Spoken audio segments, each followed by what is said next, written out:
Hello everyone, Matt from Model Minutes here, and welcome back to the workbench today. I kind of wanted to do a quick little chat about enamel paints and sort of how to look after them.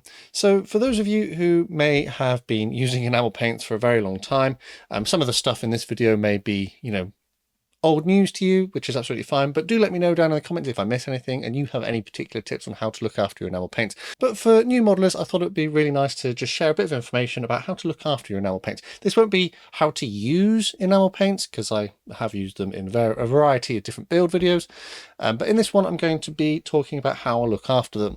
So typically enamel paints, they come from a variety of different manufacturers. They are oil-based, and they normally come in these like nice little paint tins, which are quite nice. However, you do have on occasion some brands, they may have them in little jars like this, which are pretty nice as well. But there's one thing I probably would mention about this. Pretty much everything I'm going to say in this video about how to look after your enamel paints is going to be the same regardless of whether you're using it from a glass jar or you're using it in a little metal tin. The only thing that is different is if you decide to add like shakers to them.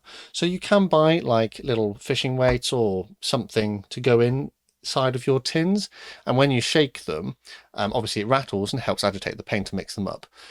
If you do that in a metal tin, that's probably going to be fine. There's not going to be any problems. But if you do it in a glass jar and you put a metal ball in there or something and you shake it, the likelihood is that the glass will shatter and you will have broken glass and you will have paint everywhere. So please, a word of warning, do not add things to your glass jars because it can cause problems. So with that out of the way, maybe another little bit of health and safety as well is to think about the environment that you're doing this in, because you want it well ventilated. Enamel paints are oil-based. They tend to give off, quite a lot of fumes. They can be quite pungent. They do have a smell to them. In recent years, they've made them more safe. They've removed certain chemicals from them to make them a little bit safer. But on the whole, you want to be doing this in a well-ventilated space. So what I'm going to talk about is looking after your paint, because if you're careful, paint that is like 40, 50 years old should still be usable. And if you look after your paints, you'll get so much more life out of them. So first off, as you can see, I've got a couple of tins here. This is a really old enamel one, and this one's not been looked after quite as nicely. So the very first thing comes down to when you buy it in the shop. You buy it in the shop and it will look relatively like this. It'll look quite nice and tidy. First thing you want to do is give it a good shake, give it a good mix as best you can. Because it's oil based and oil tends to separate, you'll probably find that at the bottom of the pot there'll be like a sludge, and we'll talk about that in a minute. But the very first thing you want to do is find yourself something with a flat edge and then pry it open nice and carefully. If it's not coming away here, then move around and add a little bit more pressure in each position as you go around the tin. What you're trying to do is lift the lid neatly around the entire tin. If you don't, what you'll end up with is just like I've got here, where I've crimpled the edges and now it's not particularly good. And this can cause problems. This can cause air gaps in the lid, which can dry out your paint. So try and carefully open it up. Once you've opened it up, what I would suggest doing is getting a paper towel, taking the lid off, and then placing the lid. I mean, there will be paint on the inside there, look. And what you want to avoid is what's just happened here. The paint has run into the lip of the lid. If it runs into the lip of the lid, what will happen is it will dry and it will harden in that place. And then if it dries and hardens in that place, it will become more difficult to put it onto your pot.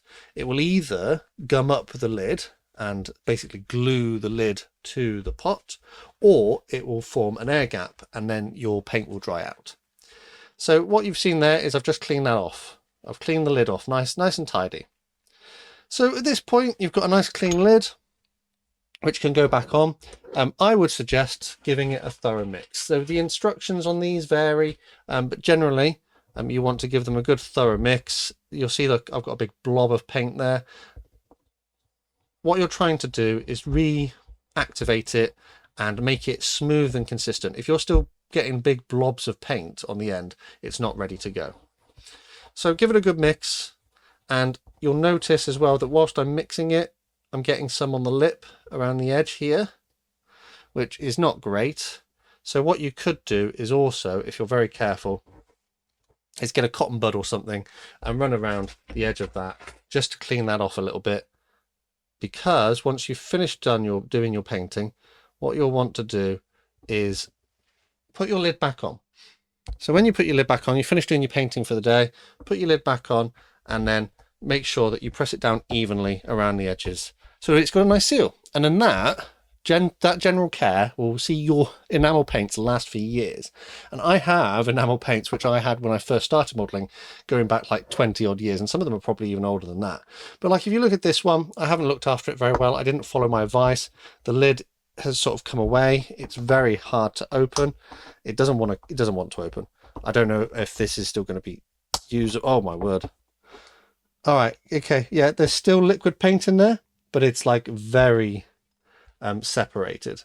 So I'm not going to do anything with that now, but if I'd left the lid off longer, so I have moderately looked after this, but you can see there's like a line of paint around the outside here, which will prevent it from pushing down properly. So because of that, potentially in a few years, it's likely that that could dry out and not be as usable. I do have some paints which I've had to throw away recently because they were literally just dried out on the inside. So looking after your paints, we'll see years and years of use. So another thing as well I thought worth mentioning is thinning them. So I thin my paints. I don't always thin enamels. Enamels have a really long drying time, so sometimes you don't have to thin them. But I will thin them, and you can buy specialist thinners. And typically the specialist thinner will be the best thing to thin it with when you're doing some painting. However, you can use we have it here in the UK. We call it white spirit. It's a cleaning liquid. It's some sort of methylated spirit or like a turpentine type product that you might find in other places. I kind of forget what it's called in other places, but we do have it here. You can see that it literally, you can get it in supermarkets, so it's dirt cheap. I use white spirit to create washes because it has a really low viscosity and it just sort of flows over everything, goes into gaps and things really nicely. But what I actually do is I've got two bottles. So this first bottle, you can see that it's not clear anymore. This is like my cleaning one. So once I've been using a paintbrush, I'll actually use it in here. I'll clean it off in here and swirl it around to clean off the brush so that it's completely clear of any enamel. And then I'll leave it to dry, and then I may add, you know, a bit of water to the brush and sort of clean it off a little bit further. But basically this is my like cleaning one. And I have a second bottle, which is the one I use, which you see is much clearer. Granted, it has got some sediment at the bottom because I'm not always that careful, but it is much clearer. And this is the one that I typically use for making washes with. So yeah, that is pretty much it. I just wanted to go through enamels. I've been using enamels for years. I really love them. They do take a little bit more care to look after. Like if you've got acrylics like this, for example, once you open the lid, you just close it again and it's good to go. Or little ones like this, you just unscrew it. And then once you've finished with it, you just screw the lid back on and you call it a day. But the enamels, you do have to take a little bit more care with because otherwise you run the risk of them drying out over time. But if you look after them, you'll get years and years and years of use out of them. Like here, for example, I think this might be my oldest jar, obviously not very well looked after. I'm not even sure they make this color anymore. It's like a transparent orange. I think there's still paint in there. I'll be really reluctant to open it up, actually. Oh, there is still paint in there. But there's like rust and stuff on here as well. That is crazy. Yeah, it's like a transparent orange. I mean, obviously, that would need a proper mix, but you can see it on there coming away. But again, this is like from when I was a kid. I didn't look after the paint, and it's not in as good a condition now as it could have been. As a small point, actually, if you have found yourself in a position where you have loads of paint on the edge of your lid, just here, you could very carefully scrape it away, but it might be more hassle than it's worth. This is coming away a little bit easier, so in time, with a little bit of work, I could potentially get that to fit on there a bit better. So yeah, that's pretty much it for this video. Just a quick exploration of Humbrol enamels and the care that I take with them to make sure that I don't have to keep buying more paint. And hopefully if you follow these steps, you should get years and years of use out of your paints as well. So let me know down in the comments, is there anything you would add, anything you do differently, or did you find this helpful? As always, I'd like to give a quick shout out to my Model Club members for the extra support they give the channel. Massive thanks to these guys on screen. And if you'd like to join them or help support the channel in other ways, check out the links in the description.